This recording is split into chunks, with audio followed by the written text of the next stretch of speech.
उस नावल की एपिसोड इस चैनल पर मिलेंगी, ज़्यादा से ज़्यादा उस चैनल को सब्सक्राइब करें। वो अपने कपड़े तब्दील करने चली गई। मैंने गीली शलवार कमीज उतार कर खशक कपड़े पहन लिए और मरियो को लेने के लिए निकल गया। दोपहर अम्मी ने गुड़ी बनाई और पकौड़ों का मसालिया भी तैयार करके रख दिया।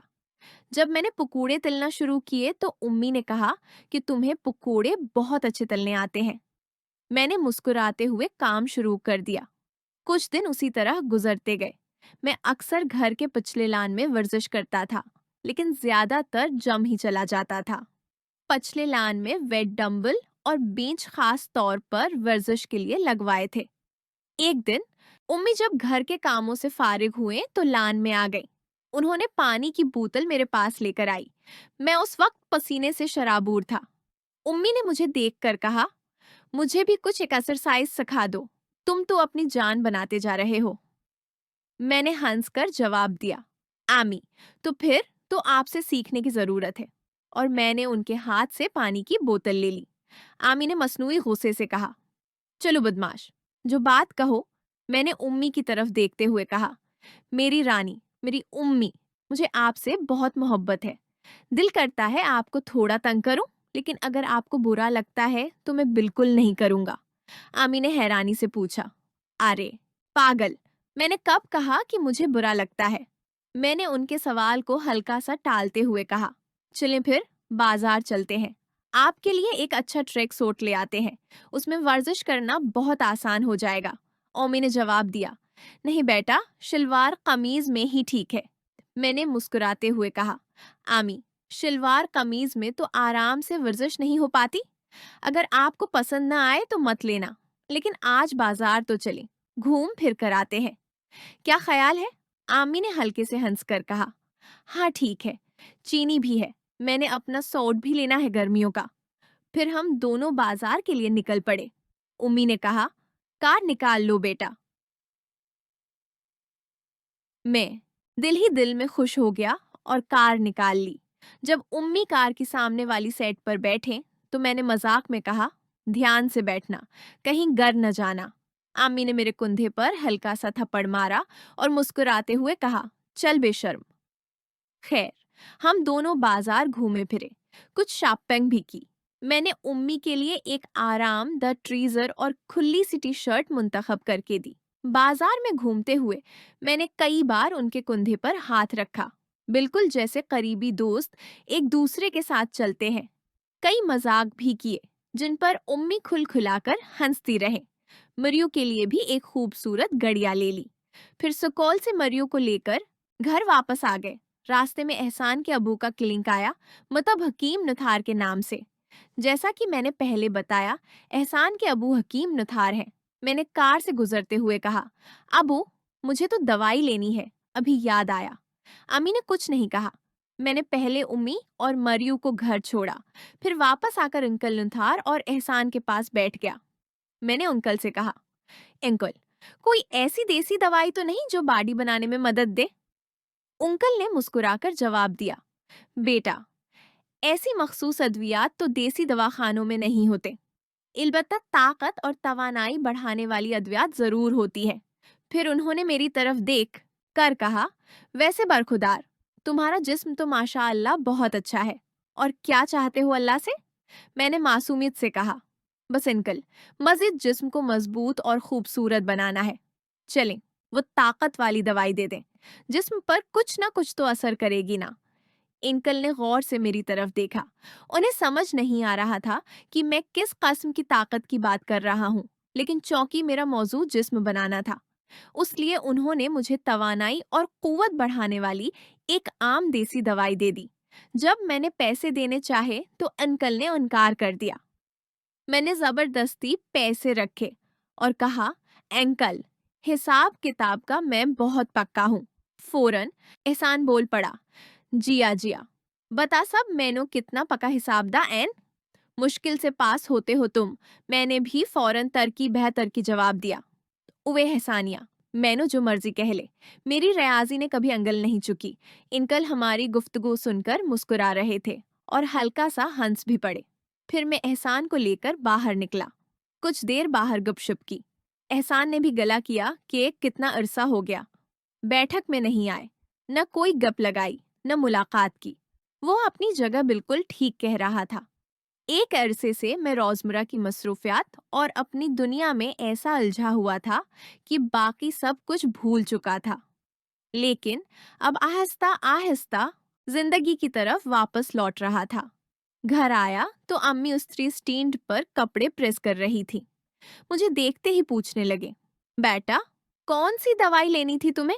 और फिर स्त्री स्टैंड के सामने खड़े होकर मजाक में कहने लगे, चलो अब तुम्हारी क्लास ले लेती हूँ। मैं उनके बिल्कुल पास खड़ा हो गया और जानबूझकर हल्के लहजे में कहा, क्यों बताऊं मेथम जी? आमी ने फौरन पूछा, बनाना जरा, कौन सी दवाई की जरूरत पड़ गई तुझे?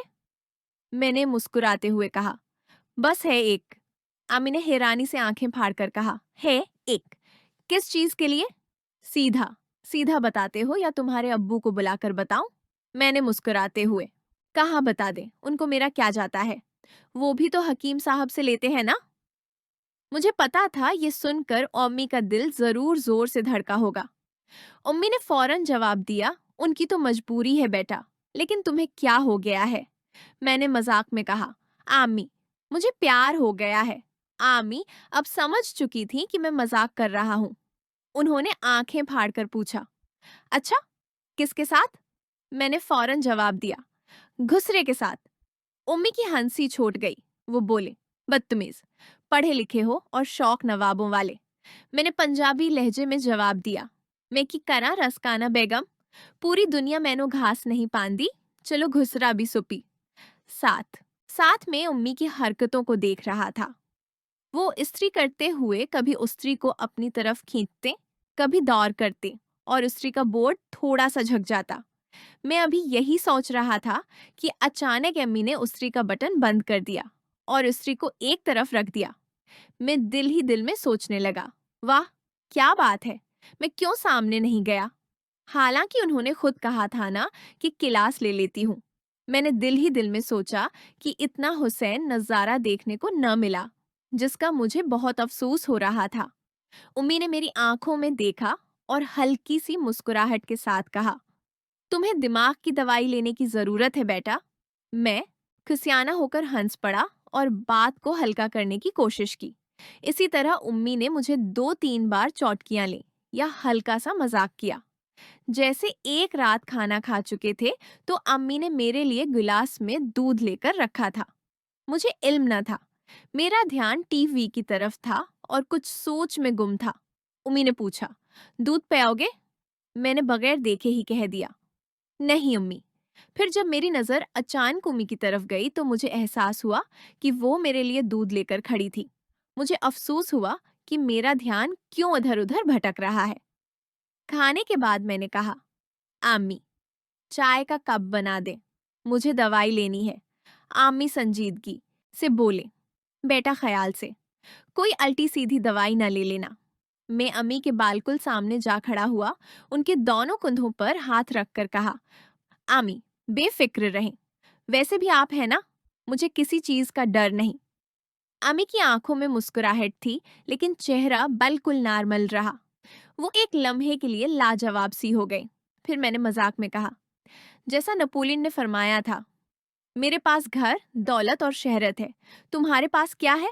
और जवाब आया, मेरे पास माँ है। आमी ने हल्के से हंस कर कहा, अब बार बार माँ को तंग करना जरूरी है क्या? मैंने मुस्कुरा कर कहा, मैं तो ठीक हूँ फिर। आमी ने हाथों की अंगुलियों से अपनी नाक पकड़ी और मेरी नक्ल उतारते हुए कहने लगे, आज तुम्हें घुसरा बड़ा याद आ रहा है, लगता है अब तुम पर पाबंदियां लगाना पड़ेंगी। मैंने मजाक में जवाब दिया, हाँ जी, मजलूम और मासूम जो हूँ, मरज भी वही है। उसी तरह 2 दिन और गुजर गए। एक सुबह उम्मी मेरे कमरे में आए और मुझे जगाने लगे, उठो बेटा, चलो वर्जिश करते हैं। जब मेरी नजर उन पर पड़ी तो मैं एक लम्हे के लिए हैरान रह गया। अम्मी ने वर्जिश के लिए एक आरामदायक टी शर्ट और ट्रैक सूट पहना हुआ था। वो बिल्कुल तैयार थी। उन्होंने कमर पर दोनों हाथ रखकर कमर को हल्का सा घुमाकर पूछा, कैसी लग रही हूँ? मैंने मुस्कुराते हुए, आंखें मिलते हुए कहा, बहुत शानदार। अम्मी ने कहा, चलो तुम तैयार हो जाओ, मैं सफाइयां मुकम्मल कर लेती हूँ। मरियू बाहर निकल गई है खेलने। ये कहती हुए उम्मी कमरे से बाहर निकल रही थी। मैं उन्हें देखकर मुस्कुरा रहा था कि वो कितनी जोश और खरोश से वर्जिश के लिए तैयार है। मैं सोचने लगा कि अगर मुझे वर्जिश करनी होती तो मैं भी उसूली तौर पर कुछ जागंग या हल्की वर्जिश करता। खैर, मैं तेजी से उठा, ब्रश किया, हाथ मुंह धोया और तैयार होने लगा। जब उम्मी ने वर्जिश के लिए टांगे उठाई तो मैंने देखा कि वो बिल्कुल आरामदाह और रिलैक्स पोजीशन में है। मुझे लगा कि वो वाकई अच्छी तरह कोशिश कर रही है। फिर उम्मी ने टांगे नीचे कर दे और जमीन पर बैठ गए। मैंने गुस्से में सर में हाथ फेरा और उम्मी ने मेरी बेकरारी फौरन महसूस कर ली। वो रिलैक्स पोजीशन में लेटे हुए ही बोले, देखा ना, मैंने कहा था तुम अभी अनाड़ी हो। मैंने हाथ जोड़कर कान पकड़कर मजाक में कहा, महारानी, मुझे भी सिखा देना। फिर दोनों एक साथ खुलखुलाकर हंस पड़े। आमी जब उठते या कोई वर्जिश करते तो उनके ट्रिक शॉट पर थोड़ा दबाव पड़ता। सिलाएं तो नहीं फटे, अलबत्ता कपड़ा थोड़ा खिंचा हुआ जरूर लग रहा था। अब उम्मी जमीन पर गोट मार के बैठ चुकी थी। अपने घटनों की तरफ देखते हुए शकवे वाले अंदाज में बोले, उसका तो काम हो गया। उसलिए मना क्या था कि कपड़ा खलाखला होना चाहिए। मैंने फौरन कहा, मियाँ साहब जान दियो, साड़ी वारी आन दियो। वर्जिश में तो उमूमन फट लिबास पहना जाता है। उमी मुस्कुराते हुए बोले, पहले लोग तो धोतियों में भी वर्जिश कर लेते थे, इतने नुखरे नहीं थे। मैंने मजाक में फौरन कह दिया, चले, कल से धोती पहनकर वर्जिश करेंगे। अम्मी अब बाकायदा ऊंची ऊंची हंसने लगे। पागल, किसी ने देख लिया तो क्या सोचेगा। मैंने कहा, यही के रसकाने और कामी धोती में थे। उम्मी खुल खुलाकर हंसने लगे। फिर बोले, चिले, कल की कुल देखी जाएगी। हम दोनों तेजी से वर्जिश की मनाजिल तय कर रहे थे। सच पूछें तो एक दूसरे के साथ मजाक और हंसी मजाक में वक्त बहुत अच्छा गुजर रहा था। आमी मुझ पर बहुत ज्यादा एतमाद करने लगी थी। एतमाद तो पहले से ही था, लेकिन अब वो मुझे एक अच्छे साथी और दोस्त की तरह देखने लगी थी।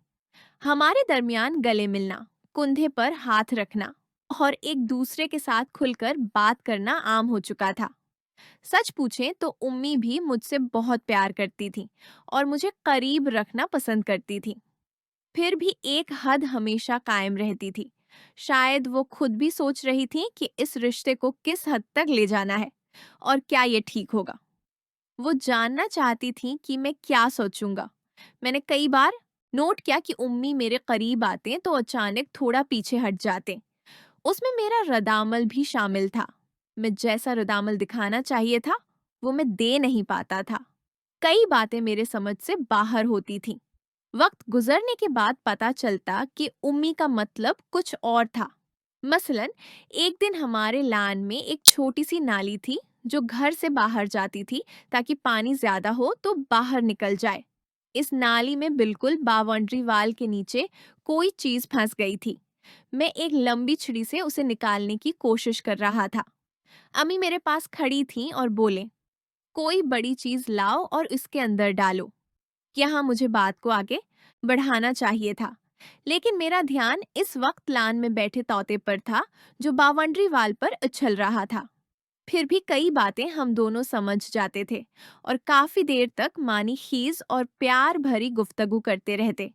एक शाम को खाना पीना खत्म करके हम टीवी देख रहे थे। मैं जिस सूफे पर दुराज था उस पर उम्मी टांगे नीचे लटकाए बैठी हुई थी। अचानक अम्मी ने मेरे पांव उठाकर अपनी गोद में रख लिए। मेरा सिर उनकी तरफ था और वो हल्के हल्के मेरे पांव दबाने लगे।